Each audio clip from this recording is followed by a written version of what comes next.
네, 우리 성경 말씀 구약 말라기의 말씀입니다. 구약성경 가장 마지막이죠. 말라기 4장 1절에서 6절까지의 말씀. 말라기 4장 1절에서 6절까지의 말씀. 앞에 화면에도 나와 있으니까 우리 보시면서 길지 않기 때문에 한 목소리 쭉 같이 읽어 가도록 하겠습니다. 같이 읽도록 합니다. 만군의 여호와가 이르노라. 보라, 용광로 불 같은 날이 이르리니 교만한 자와 악을 행하는 자는 다 지푸라기 같을 것이라.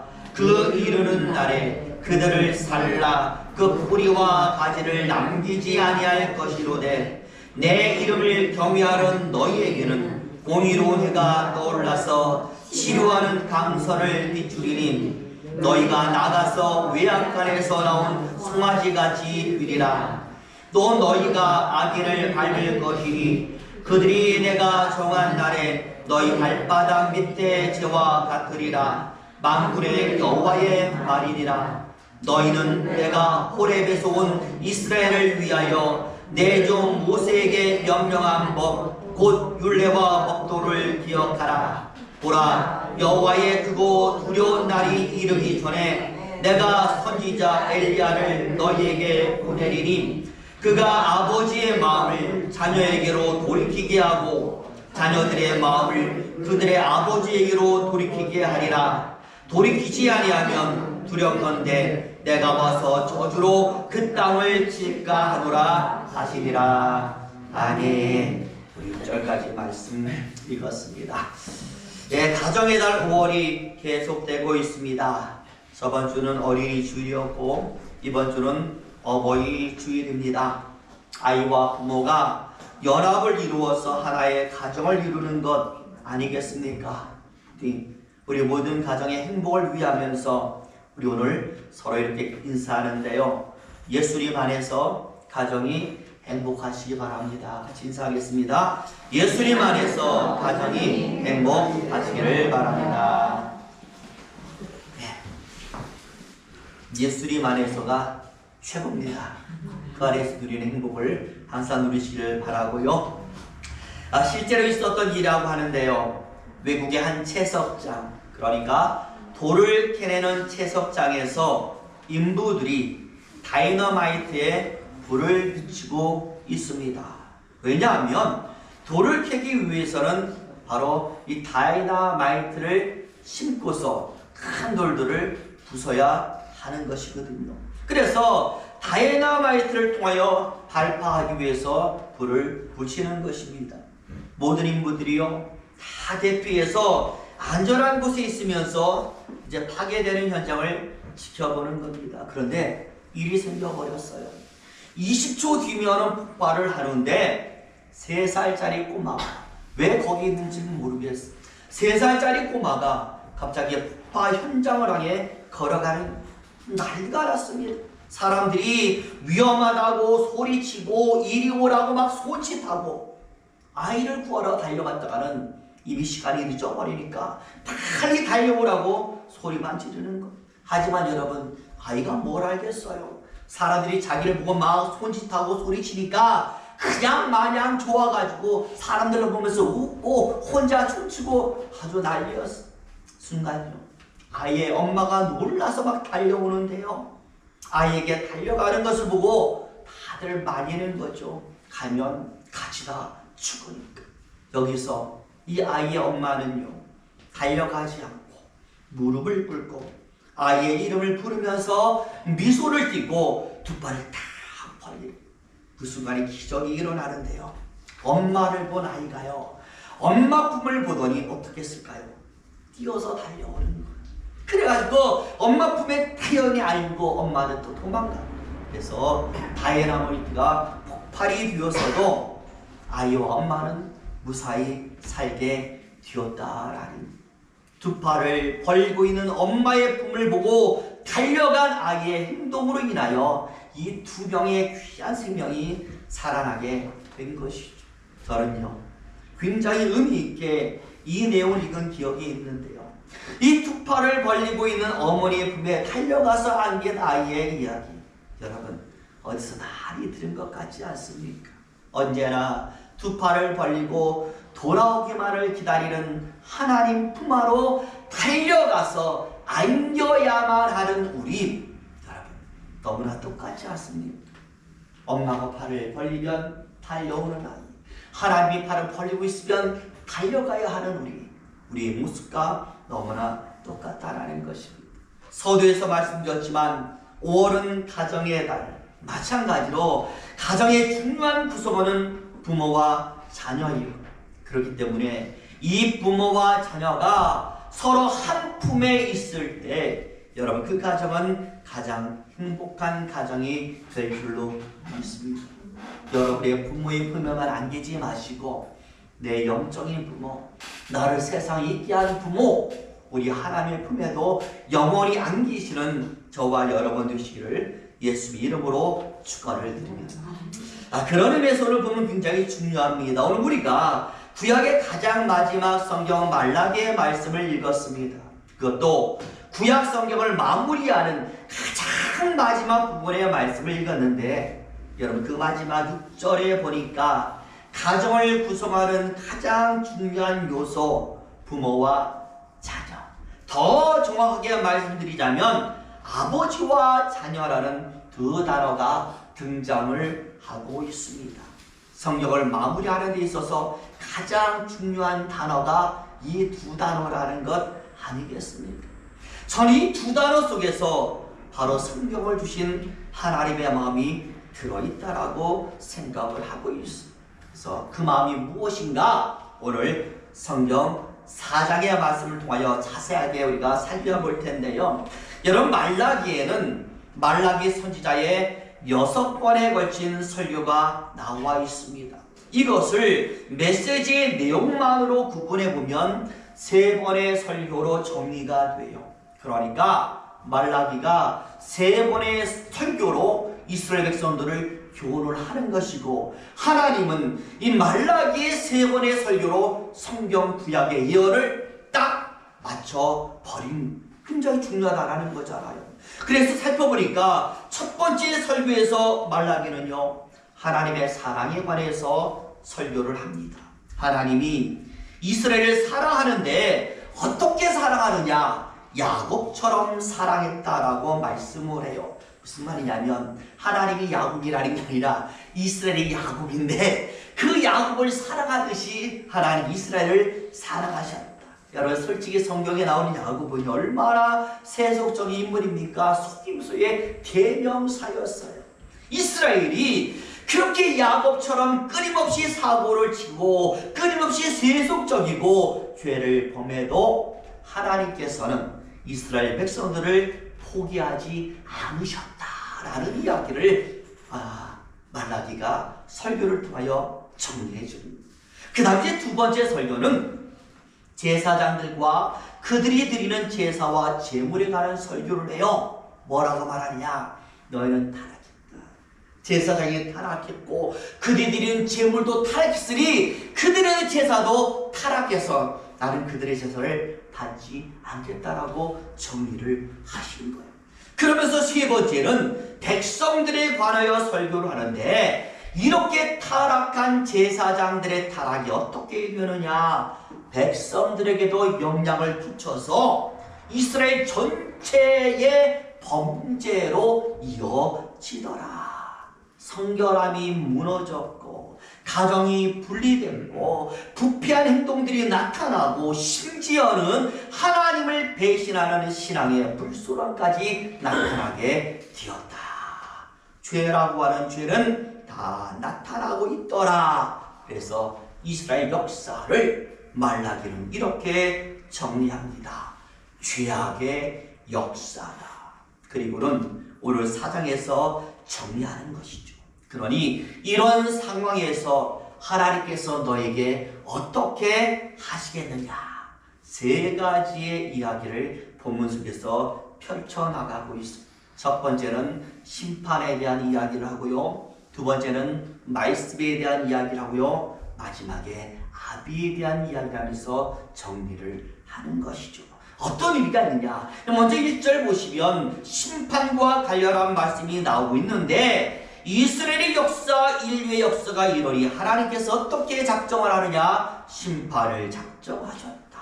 특히 여러분 1절과 2절을 보시면 말라기 선지자가 묘사하고 있는 하나님의 모습이 나와 있습니다. 우리 한번 2절 말씀 읽어봅니다. 있습니다. 시작. 내 이름을 경외하는 너희에게는 공의로운 해가 떠올라서 치료하는 광선을 비추리니 너희가 나가서 외양간에서 나온 송아지같이 되리라. 아멘. 여러분 어떤 단어가 나오고 있을까요? 해라는 단어가 나와요. 하나님을 무엇으로 표현합니까? 해로 표현하고 있습니다. 해는 하늘에 떠있는 태양 아니겠습니까? 하나님이 너희에게 태양, 그러니까 해같이 임하시다. 우리가 알고 있는 태양이 가지고 있는 두 가지 면을 이야기하는 거예요. 첫째는 다른 성질, 두 번째는 생명을 주는 성질. 태양은요 항상 불처럼 타오르고 있잖아요. 그리고 태양은 빛으로 상징돼서 모든 생명의 근원이라고 일컬어지지 않습니까? 그렇기 때문에 이 태양이라는 단어가 1절에 용광로의 불이라는 단어, 2절에 공이라는 단어와 합쳐져서 말라기가 이렇게 정리를 하는 겁니다. 하나님이 악인에게는 용광로의 불처럼 임하시고 의인에게는 공의로운 해처럼 임하신다. 여러분 옛 성경에서는 이 용광로를 풀무라고 해석을 했거든요. 다니엘서에 나오잖아요. 다니엘의 색중고를 태워 죽이려고 불을 붙인 풀무가 거기에 나오지 않습니까? 그런데 그게 얼마나 뜨거웠던지 그 옆에 있던 자들도 다 타버렸다라고 성경은 기록하고 있어. 그러니 모든 것을 태우는 강력한 불을 성경은 풀무라고 표현하고 있기 때문에 악인들은 마지막 그날에 하나님에 의해서 그 뿌리까지 다 타버리게 될 것이라고 선언했던 거예요. 그 다음으로 그 반대되는 공의로운 해라는 것은 태양의 또 다른 면이겠죠. 뭘 줍니까? 생명을 주는 영. 세상의 모든 식물의 성장을 위해서 필요한 빛과 열을 태양은 주고 있어요.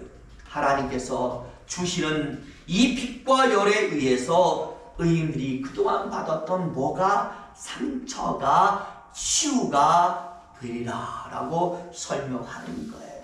그래서 의인 그들은 하나님이 주시는 새 생명과 성장을 마지막 날에 얻게 될 것이다. 소위 말하는 마지막 심판의 날, 그날에 있게 될 두 가지 현상을 설명한 것이죠. 그러니 저와 여러분, 이 모든 예언을 들은 사람들, 저와 여러분들 마찬가지예요. 어떤 마음을 가지겠습니까? 당연히 그 뿌리까지 타버릴 악인이 아니라 새 생명을 얻고 성장을 하게 될 뭐가 되리라? 의인이 되리라라고 모두가 다짐을 하는 거예요. 그 다음 나오고 있는 두 가지 이야기는 이렇게 말라기의 예언을 듣고 내가 이제는 꼭 의인이 될 거야 라고 다짐하는 사람들을 향하여 하나님이 하시는 말씀이 그 다음 두 가지 설교가 되는 거예요. 의인이 되리라고 다짐하는 사람은 반드시 이렇게 살아야 된다라고 정리를 하는 것이죠. 그리고 두 번째가 뭐라고요? 첫 번째는 심판, 두 번째는 말씀이라고 했잖아요. 하나님의 말씀을 들려주는 겁니다. 우리 4절 말씀 같이 있습니다. 4절 있습니다. 시작. 너희는 내가 호렙에서 온 이스라엘을 위하여 내 종 모세에게 명령한 법, 곧 율례와 법도를 기억하라. 기억하라고 말씀해서 굉장히 중요합니다. 시내산에서 모세에게 주신 율법을 기억하라. 여러분도 아시겠지만 말라기의 모든 예언이 끝나면 이제 세례 요한이 날 때까지 하나님께서는 400년 동안 뭘 닫아요? 하늘의 문을 닫으시고 절대로 대답하지 않았어. 아무리 그 위대한 선지자들이 요청해도 절대 응답하지 않고 닫으셨다라는 거예요. 더 이상 말씀하지 않고 침묵하셨어요. 무슨 말입니까? 다 얘기했다라는 거예요. 나 이제 너에게 할 말 다 했어. 그러니 예수 오실 때까지 말씀하지 않은 거예요. 그러면서 자, 그렇다면 이제 하나님 말씀하지 않으니까 그 말씀하지 않으시는 400년 동안 사람들 어떻게 살아야 될까요? 그렇잖아요. 하나님 말씀하지 않으니까 얼마나 답답하겠어요. 말라기야 얘기하는 겁니다. 그 시간 동안, 그 400년 동안 이스라엘 백성들은 모세에게 명한 하나님의 말씀, 이미 기록된 하나님의 말씀, 이 말씀으로 살아라라고 정리를 하는 것. 저와 여러분, 이것은 우리에게도 마찬가지인 줄로 믿습니다. 성경은 66권으로 완전히 끝났습니다. 더 이상 하나님은요, 심판의 그날까지 절대로 이제 말씀하지 않습니다. 또 다른 성경을 우리에게 주시지 않습니다. 하나님의 말씀 성경은 66권으로 완전히 끝났어요. 그렇다면 말라기 이후에 이스라엘 백성들이 하나님 말씀처럼 산 것처럼 우리 역시 예수님 재림하신 그날까지 무엇으로 살아야 할까요?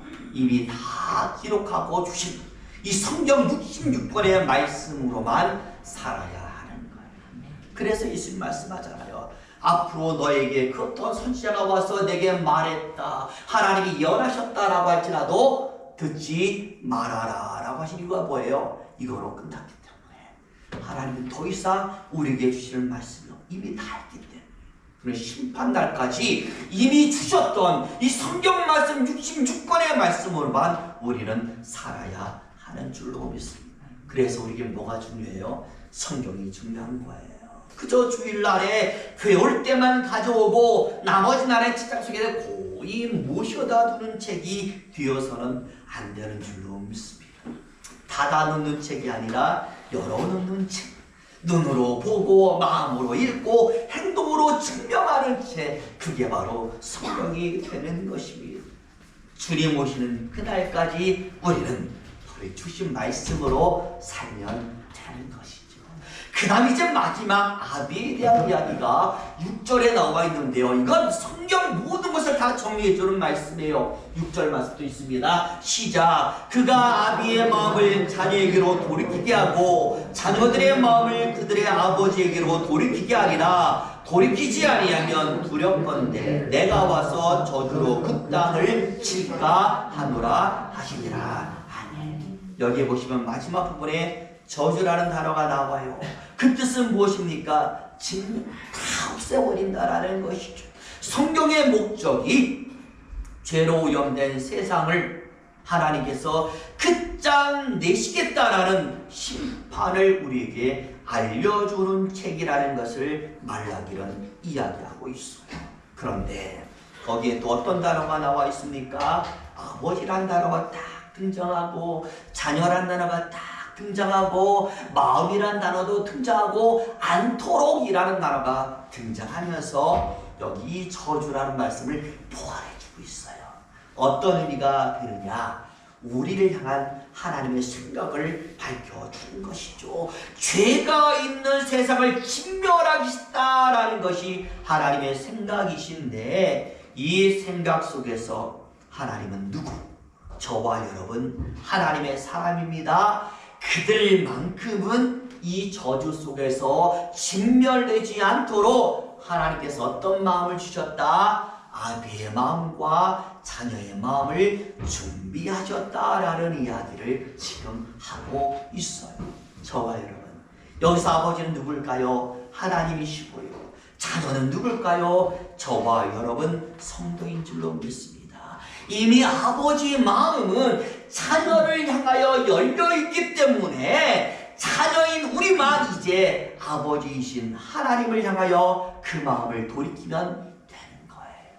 그러니 하나님의 모든 그에게 정점은 어디 있느냐? 그의 자녀인 우리가 아버지의 마음을 알아서 다시 하나님께로 돌아가게 하는데 하나님의 모든 목표가 있다라는 것을 성경이 밝혀주고 있습니다. 내 목적이 바로 이거다. 내가 왜 이렇게 길게 말하는지 아느냐? 내 자녀들을 나에게 돌이키기 위하여. 그러니 저와 여러분, 성경도 무엇입니까? 우리를 돌아오게 만드는 책이에요. 믿지 않는 자들에게는 심판의 책이지만 믿는 자들에게는 돌아오라고 부르는 하나님의 말씀이에요. 떠난 자식을 돌아오게 만드는 책이 성경이 되는 것이고요. 복음도 마찬가지예요. 우리를 돌아오라고 부르시는 하나님의 음성, 여러분 이것이 복음이 되는 것입니다. 그러니까요, 누가 여러분에게 성경이 무엇입니까? 복음이 무엇입니까? 그러면 간단하게 대답하면 우리를 돌아오게 만드는 책, 우리를 부르시는 하나님의 음성, 이게 성경이고 복음입니다. 찬송가에 나오잖아요. 어서도 오라. 오, 누구의 음성이에요? 아버지 음성이 아니라 하나님의 음성이 되는 것입니다. 언젠가요, 요리와 관련한 책을 제가 본 적이 있어요. 그러니 이 사람들이 음식을 만들 때에 생으로 먹기보다는 막 불을 통해서 막 요리하고 이렇게 만들어 먹지 않습니까? 그 책에 나와 있더라고요. 모든 음식은 먹을 때에 가장 맛있게 느껴지는 온도가 각각 다 있대요. 그래서 요리사들은요, 그 온도에 맞춰서 요리를 해서 음식을 만든다라는 거예요. 예를 들어서 우리가 무시는 물 있잖아요. 이 물 언제 가장 맛있는 줄 아세요? 사람의 온도와 비슷한 37도와 35도 사이의 물이 가장 맛없어요. 밋밋하니까 우리 온도가 똑같으니까 맛이 없어. 그러나 그 온도보다 좀 낮은 20도에서 15도 정도의 물은 사람이 마실 때 가장 차갑지 않고 시원하게 마실 수 있는 물의 온도래요. 안 해봐서 모르겠는데 한번 해보세요. 25도, 15도 안 맞춰보고 먹어보고 진짜 시원한지. 그리고 우리 커피 교회 있잖아요. 그 커피도요, 그냥 뜨거운 물에 하다가 더 맛있는 게 아니라 63도에서 64도의 물에 커피를 탈 때 가장 맛있다. 물론 이것도 안 해봤어. 언제 그걸 다 재보겠습니까? 그냥 그렇다라고 생각할 뿐이죠. 그러다 보니까 제가 궁금한 거예요. 뭐가 궁금하느냐? 야, 이렇게 음식마다 각자 그 맛이 가장 좋은 상태의 온도가 있다면 사람도 가장 알맞은 온도가 있지 않겠느냐? 가장 사람다운 맛이 나는 온도, 가장 사람다운 향기가 풍기는 때, 그때가 있지 않겠느냐라는 생각이 들었어요. 그러다가 오늘 성경을 보니까 답이 딱 나왔어요. 사람이 언제 가장 향기로우느냐, 가장 언제 사람다운 맛이 나느냐, 아버지의 품에 있을 때인 줄로 믿습니다. 그 마음을 아버지께로 돌려서 아버지의 품에 들어갈 때 사람은 가장 사람다운 사람이 되는 겁니다. 왜? 나를 있게 해준 본향으로 내가 돌아가는 것이니까. 여러분도 고향의 맛 그립잖아요. 본향의 맛이 제일 아니겠습니까? 가장 자연스럽고 풍미가 넘치는 게 고향의 맛이. 내 고향 아버지 품에 돌아가 있을 때 사람은 가장 사람다운 사람이 되어지는. 오늘 본문에 아비가 자녀와 함께 있고 자녀가 아비와 함께 있고, 바로 예언을 선포한 구약의 마지막이 이렇게 끝나고 있습니다. 하나님의 목표가 이렇다라는 것을 예언을 통해서 보여주는 것이고, 그 다음 신약은 그 예언이 이루어지는 과정인데, 신약의 중심이 누구예요? 예수님이니까 예수를 통하여 그게 이루어졌다. 예수를 통하여 내가 하나님의 자녀가 되어서 하나님께 돌아갔으니 하나님과 우리는 이제 뭐가 됐어요? 한 가정이 됩니다. 저는 부디 5월 가정의 날에 저와 여러분이 진실로 이렇게 되어서 영원히 그것을 떠나지 않기를 바랍니다. 오늘 말라기는 말합니다. 이미 아버지의 마음은 우리를 향해 있습니다. 그리고 예수님으로 인하여 우리는 하나님과 한 가정으로 맺어졌습니다. 이제 절대로 아버지인 하나님을 떠나지 마시기를 바랍니다. 우리의 마음을 아버지인 하나님께로 돌리기를 바랍니다. 맛있는 게 있으면 우리 부모님 갖다 드시, 뭐 좋은 일 있으면 하나님께 먼저 기도하시고, 뭔가 슬픈 일 있으면 누구에게 우리가 그걸 알아야겠어? 부모님이 가서 내 아픔을 토로하듯이 하나님께도 그 아픔을 토로하시고, 그래서 가장 아름답고 축복된 일만이 우리 삶에 넘쳐나기를 예수 이름으로 축원을 드립니다. 기도하겠습니다.